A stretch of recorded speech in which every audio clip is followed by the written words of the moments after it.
ভাতার ব্লক কার্যালয়ে আজ বাম শিবির থেকে এক প্রাক্তন পঞ্চায়েত সমিতির সদস্য তথা একনিষ্ঠ বাম কর্মী বিকাশ চন্দ্র দাস এবং 15টি পরিবারকে সঙ্গে নিয়ে বিধায়ক মানগোবিন্দ অধিকারী, ব্লক তৃণমূল কংগ্রেসের সভাপতি বাসুদেব যশ এবং রাজ্যের যুব তৃণমূল কংগ্রেসের সাধারণ সম্পাদক শান্তনু কোনারের হাত ধরে যোগদান করলেন। তিনি সাহেবগঞ্জ 1 নম্বর অঞ্চলের বাসিন্দা। ভাতার বিধানসভার বিধায়ক মানগোবিন্দ অধিকারী জানান যে ভোটের মুখে এই যোগদান সাহেবগঞ্জ 1 নম্বর অঞ্চলে তৃণমূল কংগ্রেস আরও শক্তিশালী হয়ে উঠল। ভাতার ব্লকে বামেদের 1 নম্বর এরিয়া কমিটির সদস্য নজরুল হক জানান, সাহেবগঞ্জ 1 নম্বর অঞ্চলের যিনি বাম থেকে তৃণমূল কংগ্রেসে যোগদান করেছেন, বলছেন উনি আমাদের দলের কোনো পদ নেই, সমর্থক হতে পারেন। ওনাকে নিয়ে ভাবছি সাহেবগঞ্জ ওয়ানটা আমাদের দৃষ্টিকোণ থেকে একটু দুর্বল আছে। ওনাকে পেয়ে আমার সাহেবগঞ্জ ওয়ান অঞ্চলটা খুব জোরদার হবে এবং ওকে সেই সাংগঠনিক কাজে আমি ওনাকে খাটাতে চাই, যাতে সাহেবগঞ্জ ওয়ান অঞ্চলটা একটু উন্নতি হোক।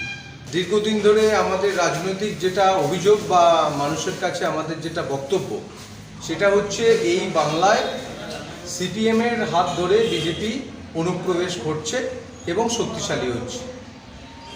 বামপন্থীদের ভোট অর্থাৎ বামফ্রন্টের ভোট বছরের পর বছর, মাসের পর মাস তারা পদ্মফুলে পৌঁছে দিচ্ছে, কনভার্ট করছে। স্বভাবতভাবেই বিজেপি এখানে বামেদের ভোটে পরিপুষ্ট হচ্ছে, এটা আমাদের বক্তব্য। সেই বক্তব্যের সমর্থনে আজকে আমাদের ভাতার ব্লকে একজন প্রতিষ্ঠিত সিপিএম পার্টি কর্মী এবং তিনি প্রাক্তন পঞ্চায়েত সমিতির সদস্য, জিওএফআই জোনাল কমিটির সদস্য, সিপিএমের ব্লক কমিটির মেম্বার, বিভিন্ন পদে থেকে তিনি কাজ করেছেন। তিনি এই বক্তব্যের সমর্থনে সিপিএমের প্রতি তিতিবিরক্ত হয়ে এবং সিপিএম যে আদর্শচ্যুত হয়েছে সেটার প্রতি তিনি প্রতিবাদ জানিয়ে তিনি ব্লক সভাপতিকে এই আবেদন করেছিলেন গত 29/4/2024 তারিখে, যে তিনি মমতা বন্দ্যোপাধ্যায়ের আদর্শ মেনে বিধায়কের সঙ্গে ভাতার গঠনের কাজে যুক্ত হতে চান।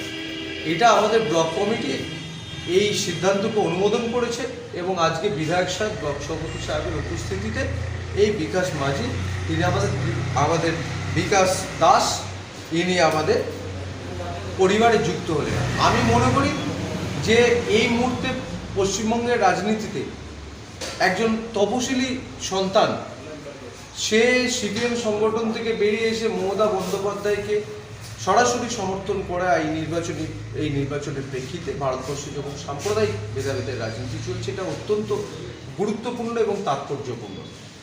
এবং এর ফলে আমাদের ভাতারের তৃণমূল কংগ্রেসের পরিবারের সদস্য সংখ্যা বৃদ্ধি পেল। আমরা নির্দিষ্টভাবে আমাদের ব্লক তাকে এখন প্রাথমিক সদস্য হিসেবে জয়েন করিয়েছে। পরবর্তী সময় তার কাজের বিবেচনা করে সংগঠনে তাকে মর্যাদা দেওয়ার কথা ভাবা। আমি অতীতে সিপিআইএম পার্টির পঞ্চায়েত সমিতির মেম্বার ছিলাম এবং পার্টির সদস্য ছিলাম এবং সিপিএমের গণসংগঠনের বিআরএফের জনকমিটির মেম্বার ছিলাম। বর্তমানে আমি সিপিএম দল ছেড়ে তৃণমূলে যোগদান করলাম। আমি আমার এমএলএ মহাশয় বা সভাপতি মহাশয় হাত এখন কোনো পদে ছিলেন পার্টির মেম্বার ছিলাম। এই দলবদল কেন? এবং পশ্চিমবঙ্গের যে অবস্থা তাতে করে সিপিএমকে আস্তে আস্তে দূরবীনকে দেখতে হবে। কারণ হচ্ছে সিপিএম দলটা বিজেপির কাছে বিক্রি হয়ে যাচ্ছে।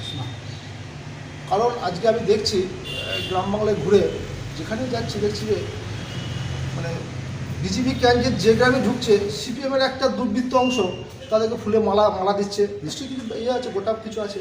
সেই কারণে আমি একটা বিজেপি একটা সাম্প্রদায়িক দল, সেই দল ছেড়ে আমি তৃণমূলে যোগদান করি। এখন কি লক্ষ্য?